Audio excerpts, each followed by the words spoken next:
નમસ્કાર દર્શક મિત્રો, હું દિવ્યાંશી લાઈવ ભરૂચ ન્યૂઝમાં તમારું હાર્દિક સ્વાગત કરું છું. નિહાળી આજના સમાચાર. ભરૂચમાં ડબલ મર્ડરની ઘટનાથી ચર્ચા મચી જવા પામી હતી. સસરાએ પુત્રવધુ અને વેવાણની ઘાતકી હત્યા કરી હતી. ભરૂચના કોઠી વિસ્તારમાં રહેતા ડોક્ટર યુસુફ જનોરવાલાના પિતા જૈનુલ અબ્બાસ જનોરવાલાએ કોઈ અગમ્ય કારણોસર પોતાની પુત્રવધુ અલીફિયા યુસુફભાઈ જનોરવાલા પર તીક્ષ્ણ હથિયાર વડે હુમલો કરી તેની હત્યા કરી હતી. આ ઘટના બાદ આરોપી ત્યાંથી નીકળી વોરવાડ વિસ્તારમાં પહોંચ્યો હતો અને જ્યાં તેને પોતાની પુત્રવધુની માતા શહેનાઝબેન નમકવાલા પર હુમલો કર્યો હતો. ગંભીર ઈજાઓના કારણે બંને મહિલાઓના ઘટના સ્થળે જ કરુણ મોત નીપજ્યા હતા.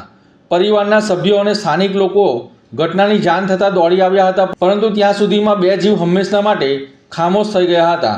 થોડાક કલાકો પહેલાં પોતાના પરિવાર સાથે જીવન જીવી રહેલી માતા અને પુત્રીની લોહીલુહાણ હાલતમાં મળેલી લાશે સમગ્ર વિસ્તારમાં હડકંપ મચાવી દીધો છે. ઘટનાને અંજામ આપ્યા બાદ જૈનુલ જનોરવાલાએ હથિયાર વડે પોતાને પણ આપઘાત કરવાનો પ્રયાસ કર્યો હતો. ગંભીર હાલતમાં તેને તાત્કાલિક ભરૂચ સિવિલ હોસ્પિટલ ખાતે ખસેડવામાં આવ્યો હતો, જ્યાં આઈસીયુમાં તેની સારવાર ચાલી રહી છે. તેની સ્થિતિ ગંભીર હોવાનું જાણવા મળી રહ્યું છે. ભરૂચમાં ડબલ મર્ડર જેવી ગંભીર ઘટનાની જાણ થતાં જ પોલીસના ઉચ્ચ અધિકારીઓ તાત્કાલિક ઘટના સ્થળે દોડી આવ્યા હતા. પોલીસે બંને સ્થળોએ પહોંચીને પુરાવા એકત્રિત કર્યા છે અને સમગ્ર ઘટના કયા કારણોસર થઈ છે તે દિશામાં તપાસનો ધમધમાટ શરૂ કર્યો છે. હાલ સુધીમાં હત્યા પાછળનું કોઈ કારણ બહાર આવ્યું નથી, જેના કારણે અનેક સવાલો ઊભા થઈ રહ્યા છે. એક જ પરિવાર સાથે જોડાયેલા 3 લોકોના જીવને ઝંઝોળી નાખનાર આ ઘટનાએ સમગ્ર ભરૂચ શહેરમાં ભારે ચર્ચા જગાવી છે. માતા અને પુત્રીના એક સાથે થયેલા કરુણ અંતથી પરિવારજનો પર આભ ફાટી પડ્યું હોય તેવી સ્થિતિ સર્જાઈ છે, જ્યારે સમગ્ર શહેર આ ઘટનાના સાચા કારણો જાણવા આતુર બન્યું છે. આ ડબલ મર્ડર કેસની અંદર પોલીસ દ્વારા તપાસનો ધમધમાટ શરૂ કરવામાં આવ્યો છે. જી, ભરૂચ બી ડિવિઝન પોલીસ સ્ટેશનની અંદર આવેલ કોઠી વિસ્તાર તથા પારસીવાડાની અંદર 2 મકાનોની અંદર 2 સ્ત્રીઓનો મૃતદેહ અમને હાલ મળેલ છે. જે બાબતે તપાસ કરતા બંને ઉપર તીક્ષ્ણ હથિયારોથી હુમલા થયેલાના કારણે મૃત્યુ થયેલા હોવાનું જણાઈ આવે છે. બંને જે સ્ત્રીઓ છે તેમનું નામ છે અલીફિયાબેન તથા શહેનાઝબેન. અલીફિયાબેન અને શહેનાઝબેન બંને માતા અને પુત્રી છે સંબંધી, અને આ બંનેની હત્યા હાલ પ્રાથમિક દ્રષ્ટિએ આ અલીફિયાબેનના સસરા કે જૈનુલભાઈ અબ્બાસભાઈ છે એમને ઘર કંકાસના કારણે કરેલ હોય એવું જણાઈ આવે છે. હાલ બીજી તપાસ ચાલુ છે. ભરૂચ અંકલેશ્વરના ઉદ્યોગો વૈશ્વિક મંદીના માર વચ્ચે ગુજરાત ગેસનો વધારાની ડિપોઝિટની માંગથી ઉદ્યોગકારોમાં આક્રોશ જોવા મળ્યો છે. પશ્ચિમ એશિયામાં ચાલી રહેલા ભૌગોલિક અને રાજકીય તણાવની સીધી અસર વૈશ્વિક ઉર્જા બજાર પર જોવા મળી રહી છે. જૂન મહિનાની શરૂઆતમાં જ કોમર્શિયલ એલપીજી અને નેચરલ ગેસના ભાવમાં નોંધપાત્ર વધારો નોંધાયો છે, જેના કારણે ઉદ્યોગો પર પહેલેથી જ વધેલા ખર્ચોનો બોજો વધી રહ્યો છે. આ દરમિયાન ગુજરાત ગેસ કંપનીએ પોતાના ગ્રાહક ઉદ્યોગોને ઈમેલ મારફતે એડિશનલ સિક્યોરિટી ડિપોઝિટ ભરવા માટે સૂચના પાઠવી છે. ઉદ્યોગકારોનું માનવું છે કે હાલના સંજોગોમાં આ નિર્ણય તેમના માટે વધુ આર્થિક મુશ્કેલીઓ ઊભી કરી શકે છે. ઉદ્યોગ નિષ્ણાતોના મતે વૈશ્વિક મંદી અને કાચા માલની સપ્લાય ચેઇનમાં આવેલા વિક્ષોભોને કારણે અંકલેશ્વરની મોટાભાગની ઇન્ડસ્ટ્રીઝ હાલમાં માત્ર 50% ઉત્પાદન ક્ષમતા પર કાર્યરત છે. ઉત્પાદન ઘટતા ગેસનો વપરાશ પણ નોંધપાત્ર રીતે ઓછો થયો છે. તેથી અગાઉ જમા કરાવેલી ડિપોઝિટ કંપનીના જોખમને આવરી લેવા માટે પૂરતી હોવાનું ઉદ્યોગ સંગઠનનું કહેવું છે. ઉદ્યોગકારોનું કહેવું છે કે જો મંદીના આ સમયમાં કરોડો રૂપિયાની વધારાની ડિપોઝિટ વસૂલવામાં આવશે તો ફેક્ટરીઓમાં વર્કિંગ કેપિટલની ગંભીર અછત સર્જાશે. ખાસ કરીને નાના અને મધ્યમ કક્ષાના એકમો માટે કામગીરી ચાલુ રાખવી મુશ્કેલ બની શકે છે, જેના પરિણામે રોજગારી પણ પ્રતિકૂળ અસર થવાની શક્યતા છે. ગેસ કંપની લિમિટેડ, જે હાલમાં ગુજરાત એનર્જી લિમિટેડના નામથી ઓળખાય છે, તેને હમણાં જ ભરૂચ જિલ્લાના આવનાર ઉદ્યોગોને એક સર્ક્યુલર પાઠવેલો છે, જેમાં જે સિક્યોરિટી ડિપોઝિટ છે એની વધારવા માટેની તાકીદ કરવામાં આવેલી છે. આમ જોવા જઈએ તો ઈરાન અમેરિકાના યુદ્ધ પછી જે ગેસ અને ક્રૂડના પ્રાઇસીસમાં વધારો થયો છે એની ઇમ્પેક્ટ ગુજરાત એનર્જી લિમિટેડ દ્વારા ઇન્ડસ્ટ્રીઝને આપવામાં આવેલી છે. ઇન્ડસ્ટ્રીઝે માર્ચ મહિનામાં કરવામાં આવેલા વધારાને અને એમાં એમની આપવામાં આવેલા જથ્થાનો કાપને પણ કોઈ આનાકાની વગર સ્વીકારી લીધેલ. પરંતુ એના પછી જે એમને જે ભાવ વધારો કર્યો છે એને અંતર્ગત જે સિક્યોરિટી ડિપોઝિટમાં વધારો કરવાનો નવો સર્ક્યુલર આવ્યો છે અને જો એ 1 જૂને સર્ક્યુલરમાં બહુ સ્પષ્ટ કરવામાં આવેલું છે કે જો 12 જૂન પહેલાં આ સિક્યોરિટી ડિપોઝિટ જમા નહીં કરવામાં આવે અને આ સિક્યોરિટી ડિપોઝિટ લગભગ 25% જેટલી વધારે રકમનો આપવામાં આવે છે તો 25% જેટલો ગેસનો જથ્થો ઓછો આપવામાં આવશે. હવે આ પરિસ્થિતિમાં ઉદ્યોગો હાલમાં જ ખૂબ વિકટ સ્થિતિમાં છે. ઘણા બધા ઉદ્યોગોએ પોતાનો ઉત્પાદન કાપ પોતાના સર્વાઈવલ માટે 50%થી ઓછો કર્યો છે, જેને લઈને સરકારે પણ ભારત સરકાર દ્વારા હમણાં જ ઉદ્યોગોને મદદ કરવા એમના કેશ ફ્લો વધારવા માટે ઇમરજન્સી ક્રેડિટ લાઇન ગેરંટી સ્કીમની જાહેરાત કરવામાં આવી, જેમાં વર્કિંગ કેપિટલ જે બી ઇન્ડસ્ટ્રીઝ હતી એમાં 20% ઉપરાંત, એટલે ધારો કે 10 કરોડની વર્કિંગ કેપિટલ લિમિટ હોય તો 2 કરોડ રૂપિયા સરકાર દ્વારા ગેરંટી આપી અને ઉદ્યોગોને એ ફાળવવામાં આવ્યા છે, જેથી એમનો કેશ ફ્લો ટકી રહે અને ઉદ્યોગો આવી કપરી પરિસ્થિતિમાં સરળતાથી એમના ઉદ્યોગો ચલાવી શકે. જો સરકાર આવી સ્કીમ આપીને ઉદ્યોગોને મદદ કરતી હોય તો આ ગુજરાત એનર્જી લિમિટેડ જેવી કંપનીઓએ પણ પોતાની જે સિક્યોરિટી ડિપોઝિટના જે નિયમો છે તેનામાં જે રીતે પેટ્રોલ ડીઝલના ભાવ વધે ત્યારે સરકાર દ્વારા એક્સાઇઝ અને વેટમાં ઘટાડો કરી અને આપણા નાગરિક પર એનો બોજો આવવા દેતી નથી, તેવી રીતે ગુજરાત એનર્જી લિમિટેડે પણ એમના કોઈ નિયમોમાં સુધારા કરી અને સિક્યોરિટી ડિપોઝિટ ઉદ્યોગોના માથે બર્ડન ના બને તેના પ્રયત્ન કરવા જોઈએ. અને આ કેસમાં જો શક્ય બને તો ઉદ્યોગો દ્વારા ગુજરાત રાજ્ય સરકારને પણ ઇન્વોલ્વ કરીને આનો નિકાલ લાવવો જોઈએ, કારણ કે હાલમાં જે ઉદ્યોગોની પરિસ્થિતિ છે તેમાં ગુજરાત એનર્જી લિમિટેડ જેવી કંપનીઓએ એમાં પણ સહયોગ આપવો ખૂબ જરૂરી છે. 30 વર્ષથી ઉદ્યોગો ગુજરાત એનર્જી લિમિટેડ ગઈકાલે ગુજરાત ગેસ દ્વારા જે દરેક મેમ્બર ઇન્ડસ્ટ્રીઝને એડિશનલ ડિપોઝિટનો મેલ આવેલ છે તેના અનુસંધાનમાં આપણા અંકલેશ્વર ઇન્ડસ્ટ્રીઝ એસોસિએશન દ્વારા ગુજરાત ગેસને મેલ કરવામાં આવેલ છે કે હાલની જે પ્રવર્તમાન વોરની સિચ્યુએશન છે એમાં દરેક મેમ્બર ઇન્ડસ્ટ્રીઝનું ઓલરેડી 50% જ પ્રોડક્શન ચાલે છે, જે એ લોકોની ડિપોઝિટ જે હાલની પ્રવર્તમાન ડિપોઝિટની સાથે મેચ થઈ જાય. અંકલેશ્વરના ભડકોદરાની આદર્શ માર્કેટમાંથી શંકાસ્પદ પ્લાસ્ટિક વેસ્ટ ભરેલો ટેમ્પો સહિત 2 ભંગારિયાઓની ધરપકડ કરવામાં આવી છે. અંકલેશ્વરના ભડકોદરા ગામ પાસેની આદર્શ માર્કેટમાંથી ભરૂચ એલસીબીની ટીમે આઈસર ટેમ્પામાં શંકાસ્પદ પ્લાસ્ટિક વેસ્ટ ભરેલ સાથે 2 ઇસમોની ધરપકડ કરી ₹5.10 લાખનો મુદ્દામાલ જપ્ત કરી કાયદેસરની કાર્યવાહી હાથ ધરી છે. ભરૂચ એલસીબી પોલીસનો સ્ટાફ પેટ્રોલિંગમાં હતો તે દરમિયાન બાતમી મળી હતી કે અંકલેશ્વરના ભડકોદરા ગામમાં આદર્શ માર્કેટ પાસે શંકાસ્પદ પ્લાસ્ટિક વેસ્ટ ભરેલ આઈસર ટેમ્પો ઊભેલ છે.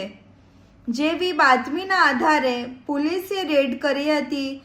પોલીસે સ્થળ પરથી શંકાસ્પદ પ્લાસ્ટિક વેસ્ટનો જથ્થો અને ટેમ્પો મળી કુલ 5 લાખ ઉપરાંતનો મુદ્દામાલ કબજે કર્યો હતો અને ત્યાં હાજર નોબેલ માર્કેટના રહેતો સોહેબ જમાલ ખાન અને અબ્દુલ નસીઉલ્લા ખાનની પૂછપરછ કરતા તેઓએ સંતોષકારક જવાબ નહીં આપતા પોલીસે બંનેની શંકાસ્પદ હાલતમાં ધરપકડ કરી વધુ તપાસ હાથ ધરી છે.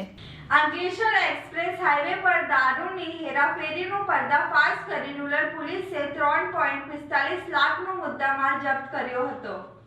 અંકલેશ્વર તાલુકાના અડોલ ગામ પાસેથી પસાર થતા દિલ્હી મુંબઈ એક્સપ્રેસ હાઈવે પરથી રૂરલ પોલીસે કારમાંથી ₹45,000નો વિદેશી દારૂનો જથ્થો ઝડપી પાડ્યો હતો. પોલીસે કાર ચાલકને વોન્ટેડ જાહેર કરી ₹3,45,000નો મુદ્દામાલ જપ્ત કરી કાયદેસરની કાર્યવાહી હાથ ધરી છે. અંકલેશ્વર પાસેથી પસાર થતા દિલ્હી મુંબઈ એક્સપ્રેસ હાઈવે પર અડોલ ગામ પાસેથી રૂરલ પોલીસે મારુતિ સિજાઉ કારની ડિક્કીમાંથી વિદેશી દારૂનો જથ્થો ઝડપી પાડ્યો હતો.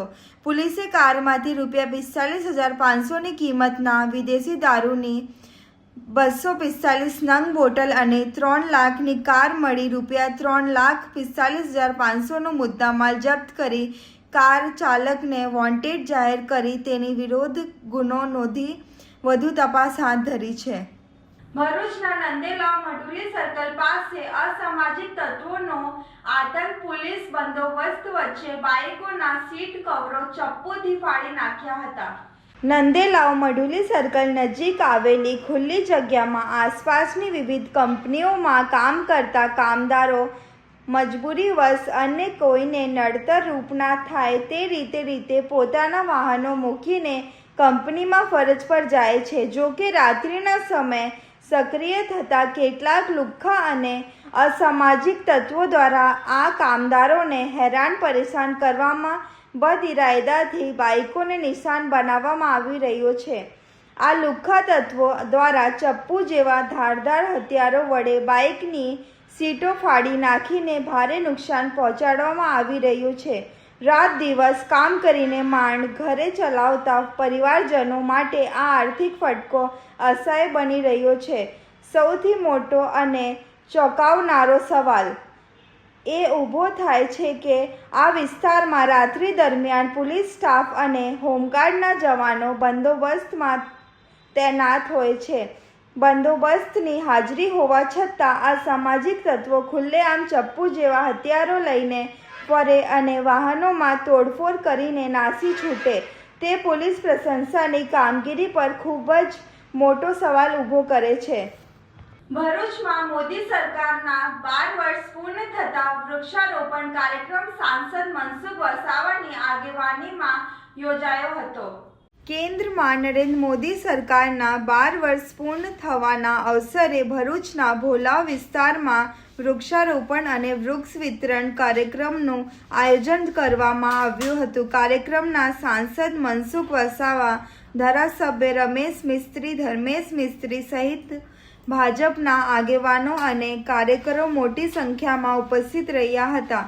આગેવાનોના હસ્તે પર્યાવરણના જતનના હેતુસર વૃક્ષારોપણ કરવામાં આવ્યું હતું. આ પ્રસંગે પર્યાવરણ સંરક્ષણનો સંદેશ આપતા આગેવાનોએ વધુમાં વધુ વૃક્ષારોપણ કરવા અને હરિયાળું પર્યાવરણ જાળવવા માટે સૌને અપીલ કરી હતી. કાર્યક્રમ દરમિયાન નાગરિકોને વિવિધ પ્રકારના વૃક્ષોના રોપાણોનું વિતરણ પણ કરવામાં આવ્યું હતું. સ્થાનિક નાગરિકોએ ઉત્સાહપૂર્વક કાર્યક્રમમાં ભાગ લીધું હતું અને પર્યાવરણ જાળવણીના સંકલ્પ સાથે વૃક્ષારોપણ કર્યું હતું. ભારત માતા કી જય, વંદે માતરમ. આજે દેશના પ્રધાનમંત્રી નરેન્દ્રભાઈ મોદી સાહેબને સફળતાપૂર્વક 12 વર્ષ પૂર્ણ થયા છે. 12 વર્ષ સફળતા પૂર્ણ થયા એના ઉપલબ્ધિમાં દેશ અને ગુજરાતની અંદર અલગ અલગ પ્રકારના કાર્યક્રમો થઈ રહ્યા છે. એમાં વૃક્ષારોપણને પણ આવરી લેવામાં આવ્યું છે. માં કે નામ એક વૃક્ષ ઉગાડવાનું આખું અભિયાન આખા ગુજરાતના આખા દેશની અંદર મોદી સાહેબે ચલાવ્યું અને એમાં ખૂબ મોટી સફળતા મળી છે. વૃક્ષ એક માનવ જીવન સાથે જોડાયેલો એક વૃક્ષ છે. માનવ જીવનના દરેક બાબતના કલ્યાણ માટે, વિકાસ માટે વૃક્ષ અતિ આવશ્યક છે. એટલા માટે એમને ખૂબ વૃક્ષ વાવવા પર ભાર મૂક્યો છે.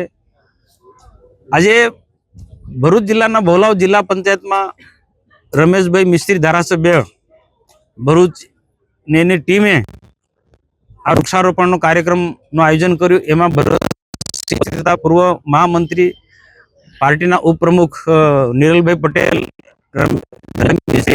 ઉપરાંત જિલ્લા પંચાયતના સભ્ય ઉપરાંત બધા જ ખૂબ મોટી સંખ્યામાં ભોલાવના લોકો ઉપસ્થિત હતા. દરેકે દરેક ઉપસ્થિત લોકોને એક એક બૂથ પર 8-8, 10-10 વૃક્ષો આપવાના છે.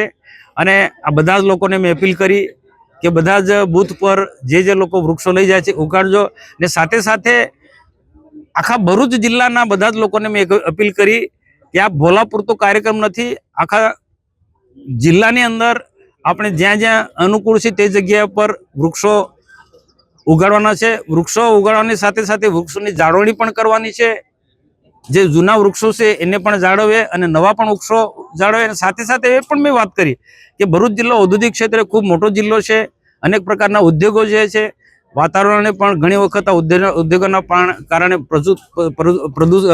પ્રદૂષિત કરે છે. તો એને રોકવા માટે પણ એક શ્રેષ્ઠ ઉપાય હોય તો વૃક્ષો છે. તો ઉદ્યોગ જગતના લોકોને પણ મેં કીધું, તમને સરકાર તો ટાર્ગેટ આપે છે, પણ સરકારના ટાર્ગેટને પૂરો કરો અને હું તો કહું ટાર્ગેટ કરતાં પણ વધારે વૃક્ષો આવો તો એ ખરેખર ભરૂચ જિલ્લા માટે બહુ સારી બાબત છે. પર્યાવરણની જાળવણી થશે. આજે વૃક્ષની જે મેં પણ વાત કરી, ભરતસિંહ પણ વાત કરી, પીપળામાં કૃષ્ણનો વાસ છે. પીપળામાં કૃષ્ણનો વાસ છે અને ગીતામાં ભગવાને કૃષ્ણએ કહ્યું કે મારો પીપળામાં વાસ છે. આમ તો દરેક વૃક્ષમાં એ સજીવ છે અને ભગવાનનો જ વાસ છે. પણ આજે પીપળા જેવા વૃક્ષો આવીશું, એક પીપળો આવીશું તો એના મોટો થશે, તેને જે પીપળો લાગશે તેના અનેક જાતના પશુ પંખી એનો આહાર લેવા માટે આવશે. કોઈ છાંયણે બેસશે, કોઈ અન્ય વૃક્ષ વિશાળ વૃક્ષ વાવીશું, મોટા થશે તો એના નીચે અનેક લોકો પશુ પંખીઓ પણ બેસીને આશ્રય લઈ શકે છે. તો એક વૃક્ષ આટલું મોટું મનુષ્ય માટે એક આશીર્વાદ રૂપ છે. તો એટલે જ દેશના પ્રધાનમંત્રી નરેન્દ્રભાઈ મોદી સાહેબ વૃક્ષને ખૂબ પ્રેમ કરે છે અને બધા જ લોકો દેશવાસીઓ વૃક્ષ ઉગાડે એમની અપીલ કરી છે.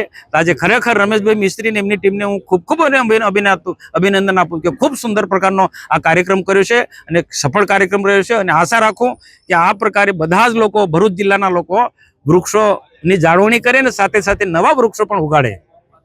આ